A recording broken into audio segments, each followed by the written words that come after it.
Hello बच्चों, welcome to our channel study with Abhay में आप लोगों का बहुत बहुत स्वागत है। तो बच्चों, जैसे हमने पिछले वीडियो में बताया था कि हम नेक्स्ट वीडियो में हिंदी का जो कि नाम है जिसका रिमझिम 2, उसका पहला चैप्टर हम स्टार्ट कर रहे हैं, जिसका नाम है पहले चैप्टर का ऊट चला। आइए हम पहले चैप्टर को स्टार्ट करते हैं, जिसमें एक कविता दी गई है छोटी सी। चलते हैं अपनी कविता की ओर।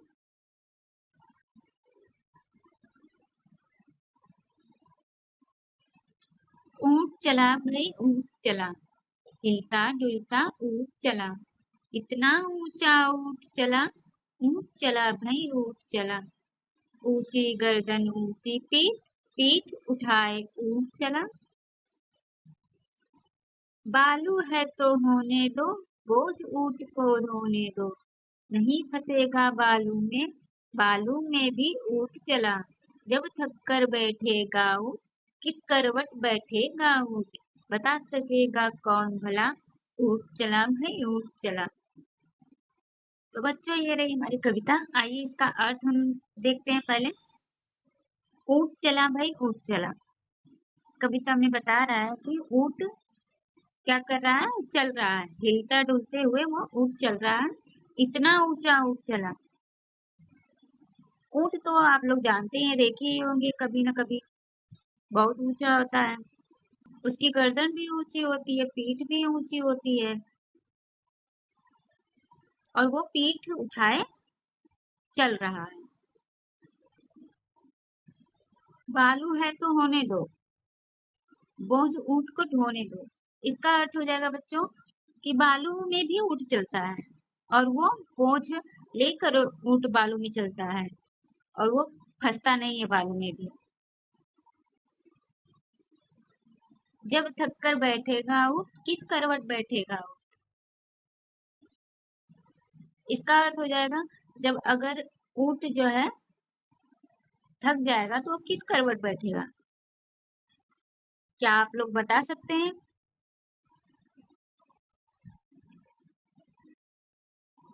तो इस कविता में यही है, छोटी सी कविता है ऊंट के बारे में। आइए अब हम क्वेश्चन आंसर की तरफ चलते हैं, क्वेश्चन आंसर का सॉल्यूशन करते हैं।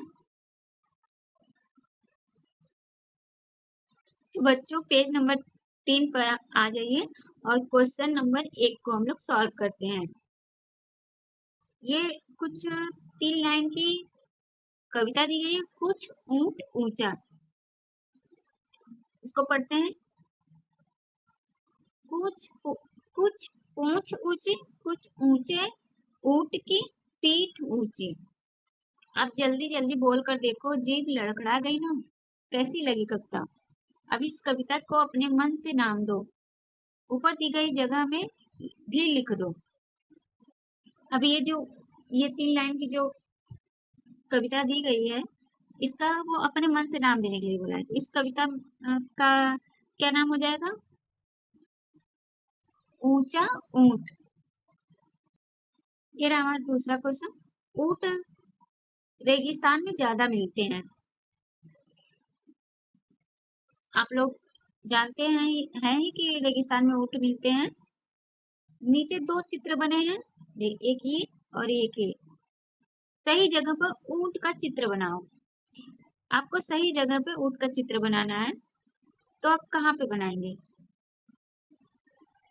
देखिए, ये हाईवे दिया हुआ है और ये रेगिस्तान, जहाँ पर रेत ज्यादा होती है, रेतीली क्षेत्र को, रेतीली एरिया को क्या बोलते हैं? रेगिस्तान। इसलिए ऊंट का चित्र कहाँ बनेगा? यहाँ पे बनेगा, यहाँ पे नहीं बनेगा। ख, बालू या रेत कहाँ कहाँ पर मिलती है? बालू या रेत कहाँ कहाँ पर मिलती है? इसका आंसर हो जाएगा बच्चों, बालू या रेत समुद्र के किनारे या रेगिस्तान में मिलती है।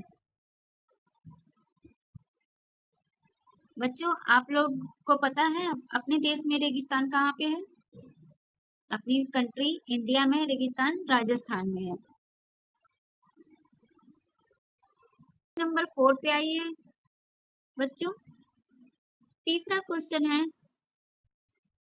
हिलता डुलता ऊंट चला, इतना ऊंचा ऊंट चला।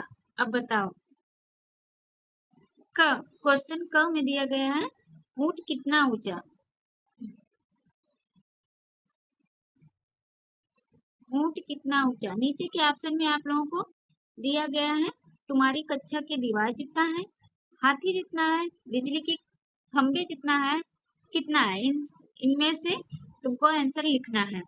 तो इनमें से कौन सा आंसर सही होगा? आंसर बच्चों हो जाएगा तुम्हारी कक्षा की दीवार जितना। हमारी कक्षा की दीवार जितना ऊंट ऊंचा होता है। ठीक है, इसका आंसर क का आंसर दिया गया ऊंट मेरी कक्षा की दीवार जितना ऊंचा होता है। क्वेश्चन ख का आंसर हम लोग करते हैं, हाथी कितना मोटा होता है।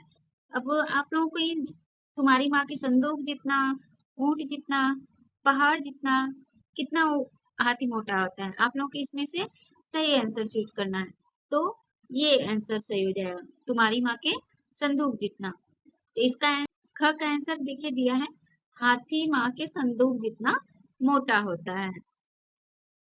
क्वेश्चन नंबर ग पे चलते हैं, चींटी कितनी छोटी होती है।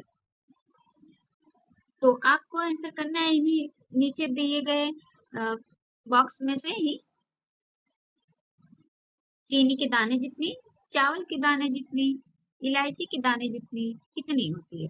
आपका आंसर हो जाएगा चींटी कितनी छोटी होती है, चींटी चीनी के दाने जितनी छोटी होती है। इसका आंसर ये हो जाएगा।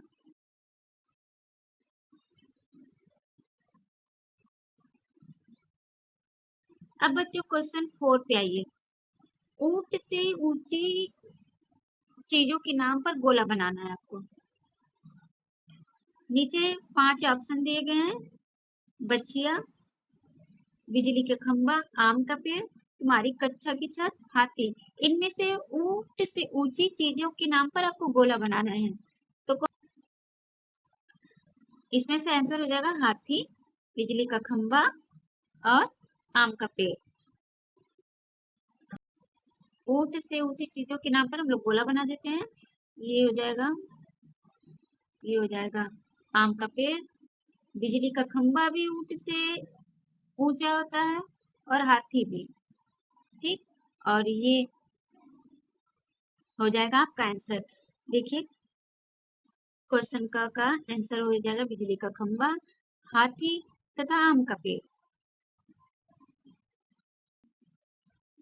अब आते हैं ख पे, ऊंट के नीचे से क्या क्या निकल सकता है। अब जो बहुत छोटे होंगे ऊंट से, उसके नीचे से निकल सकते हैं। तो क्या क्या हो सकते हैं आप सोचिए। एक छोटा सा बच्चा भी निकल सकता है, बछड़ा भी निकल सकता है, भेड़ या बकरी, कुत्ता, सभी छोटे जो चीजें होती हैं, सभी छोटे जो जीव हैं वो ऊंट के नीचे से निकल सकते हैं। देखिए ख का आंसर दिया हुआ है, एक छोटा सा बच्चा ऊंट के नीचे से निकल सकता है, एक बछिया, एक भेड़ या बकरी, कुत्ता, सभी छोटी चीजें। किन किन चीजों की मदद से ऊंट पर चढ़ोगे आप। तो बच्चों किन किन चीजों की मदद से आप लोग चढ़ेंगे। देखिए ऊंट पे या तो आप किसी बड़े के कंधे के ऊपर चढ़ के चढ़ सकते हैं, या फिर सीढ़ी लगा करके। तो क्वेश्चन ग का आंसर हो जाएगा सीढ़ी, बड़े डिब्बे आदि। और हम अपने पेरेंट्स के ऊपर चढ़ के भी चढ़ सकते हैं, उनके कंधे पर चढ़कर आराम से ऊपर चढ़ सकते हैं, बैठ सकते हैं। क्वेश्चन नंबर 5 की तरफ हम चलते हैं। 5वां क्वेश्चन है, ऊंची गर्दन ऊंची पीठ, पीठ उठाए ऊंट चला। बताओ ये सब उठाकर क्या चलेंगे। नीचे ये बॉक्स में दिए हुए हैं। अब ये पूछ रहा है कि ये सब उठाकर, जैसे कि ऊंट क्या उठाकर चलता है, अपनी गर्दन, अपनी पीठ, तो हाथी क्या उठा के चलेगी, टीचर जी क्या उठा के चलेंगे, पिताजी क्या उठा के चलेंगे, शेर, दादाजी सब क्या उठा के चलेंगे। तो हाथी बच्चों क्या उठा के चलता है, अपना सूंड उठा के चलेगा। पत्ती, पेड़ ओड़ के पत्ती, तने, ये सब उठाकर भी चल सकता है, लकड़ी उठा के चल सकता है, हम लोगों को लेकर भी चल सकता है हाथी उठा करके। तो इसका, इस बॉक्स में आप लोग क्या भरेंगे, इसका आंसर हो, देखिए हाथी क्या उठा के चलेगा, लकड़ी, सवारी और सामान। टीचर टीचर जी अपना क्या उठा के लेके चलेंगे, पेन, किताब, कापियां। पिताजी क्या उठा के चलेंगे, बैग, मुझे मतलब कि आप लोगों को आपके पेरेंट पापा जो उठाकर कंधे पर बैठा के लेके चलेंगे और अपना सामान उठाकर चलेंगे। शेर क्या उठा के चलता है, अपना शिकार, शावक अपने बच्चे को। दादाजी क्या उठा के चलते हैं, अपनी छड़ी, पोतो पोती को मतलब अपने पोता और पोती को दादाजी उठाकर घुमाने के लिए सैर पर लेके चलते हैं। और अपने सामान, अपने चश्मे, ये सब, छड़ी भी उठा सकते हैं, सब उठाकर दादाजी भी चल देंगे। तो बच्चों ये आप लोग भर लीजिएगा अपनी बुक में, वीडियो पॉज करके आप लोग भर सकते हैं अपनी बुक में, पेंसिल से भरिएगा। अब आते हैं क्वेश्चन नंबर 6 पे। नीचे कुछ शब्द लिखे हैं, इन्हें बोल कर देखो। अब मिलते जुलते शब्दों को सही खानों में लिखो। जैसे एक जैसे शब्द जो मिलते जुलते हैं एक दूसरे से बोलने में, उनको लिखना है और ये इन्हीं में से लिखना है, जैसे कि झूठ, सूट, भला, धस, हंस, तब, कब, गला, आलू, चालू। अब इन्हीं में से आपको ढूंढ के लिखना है। तो झूठ के साथ क्या मैच कर रहा है आपको, सूट, और बालू, झूठ के साथ सूट मैच कर रहा है, बालू के साथ क्या, आलू, चालू, हंस के साथ धस, हंस, और चला के साथ गला, जब के साथ तब, कब। तो इसको आप लोग भर लीजिए। देखिए आंसर ख वाले का यहाँ पे दिया हुआ है, आप लोग भर लीजिए देख के। ऊंट, जूट, सूट, बालू, आलू, चालू, हंस, धस, हंस, चला, भला, गला, जब, कब, तब। ये तो क का आंसर हो गया। आपको आपको क्वेश्चन ख में ऐसे ही और शब्द सोच के लिखने के लिए कह रहा है इसका आंसर। इसका आंसर आप लोग लिख लीजिए बच्चों, ख का आंसर यहाँ पे दिया हुआ है। ख का आंसर देखिए, जैसे आप लोग आग का नाम सुने होंगे, तो आग से रिलेटेड सब लिखिए, आग, चाग, राग, दाम, राम, आम, नग, जग, लग। आप अपने आंसर कॉपी में लिख सकते हैं क्वेश्चन ख का आंसर। अब पेज नंबर 6 पे आ जाइए। क्वेश्चन नंबर 7 के कह रहा है, कविता में ब से शुरू होने वाले शब्द कौन कौन से हैं, उनके नीचे रेखा खींचो। आप कविता में बच्चों, आप लोगों का होमवर्क है ये, खुद से करिएगा। ब से शुरू होने वाले कितने शब्द हैं उनको लिखना है। आंसर मैं आपको बता दे रही हूँ, इसका आंसर हो जाएगा क का बालू, बोझ, बैठेगा, बता। और आप लोग अपनी कविता में ये घर पे खोजिएगा प्रैक्टिस के लिए। अब क्वेश्चन 7 के ख पे आते हैं। तो तुम्हारा नाम किस अक्षर से शुरू होता है, उस अक्षर से 4 शब्द और लिखो। अगर आपका नाम क से शुरू होता है तो क से आप 4 वर्ड लिखना है, कुछ 4 नाम लिखना है। जैसे क से आपका नाम अगर काजल है तो आप क से कविता भी लिख सकते हैं, कविता भी नाम होता है। क से कबूतर होता है। आप 4 वर्ड लिख सकते हैं। देखिए यहाँ पे ख का आंसर भी दिया हुआ है। देखिए मेरा नाम सुनीता है, यह स से शुरू होता है। तो स से अगर इनका नाम शुरू होता है तो वो क्या लिखी है, सरगम, सरोज, सरिता, सुमेर। ऐसे आप लोग को भी 4 वर्ड अपने मन से सोच के लिखना है अपने नाम के। किसी आप कॉपी नहीं कर सकते हैं, बस आपको एग्जाम्पल की तरह आंसर दे दिया गया है। क्वेश्चन 8 पे आते हैं बच्चों। बालू है तो होने दो, बोझ ऊंट को ढोने दो। इसका क्वेश्चन कम है, क्या करें? बहुत से जानवरों को बोझ ढोने के लिए इस्तेमाल किया जाता है। क्या तुम्हें यह ठीक लगता है? क्यों? इसका आंसर आप क्या लिखेंगे बच्चों? क्या आप खुद से सोचिए, क्या जानवर को बोझ ढोते हुए देखकर आपको अच्छा लगता है? नहीं ना, तो आपको वही लिखना है। आंसर हो जाएगा, जानवरों से बोझ ढोने का काम करवाना हमें ठीक नहीं लगता है। मनुष्य कभी यह नहीं सोचता है कि उसके कारण जानवरों को कितनी परेशानी उठानी पड़ती है। हमें चाहिए कि जानवरों से इस प्रकार के काम न कराएं, उन्हें भी हमारी तरह जीने के अधिकार दिए जाएं, उनको फ्रीडम दिया जाए। तो आप इस आंसर को अपनी नोटबुक में पॉज करके वीडियो लिख सकते हैं। ख पे आते हैं। तुम्हारे आसपास कौन बोझ उठाते हैं? आपने अपने आसपास किसको बोझ उठाते हुए देखा है? आप लोगों ने स्टेशन पे देखा होगा, कुली बोझ उठाते हैं। इसका आंसर हो जाएगा बच्चों, गाय, बैल, गधा, खच्चर, घोड़ा, भैंसा इत्यादि। यहाँ हमारे यहाँ बोझ उठाते हैं। आप लोग आंसर लिख सकते हैं।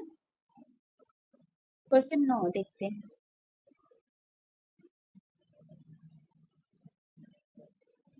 अभी यहाँ दिया गया है बॉक्स में, अक्की बक्की करे तरक्की।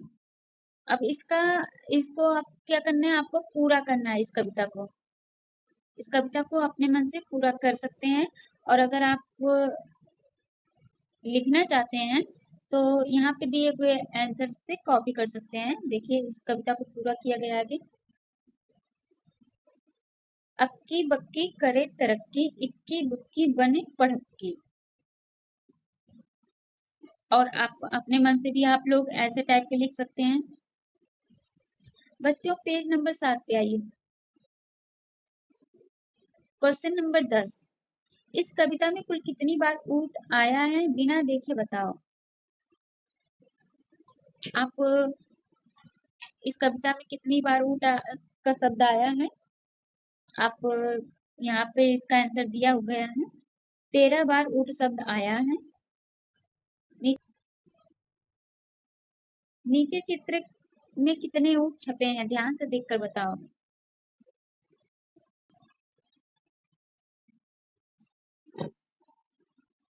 बच्चों इस चित्र की बात कर रहा है, आपको इसमें से ऊंट को गिन के लिखना है। इस प्रश्न का उत्तर विद्यार्थी आपको स्वयं करना है, ये आप लोगों का होमवर्क है। मिलते हैं नेक्स्ट वीडियो में नेक्स्ट चैप्टर के साथ। आई होप आप लोगों को अच्छा लगा होगा, कविता समझ में आई होगी, क्वेश्चन आंसर करने में मजा आया होगा। मिलते हैं नेक्स्ट वीडियो में, तब तक के लिए टाटा बाय बाय।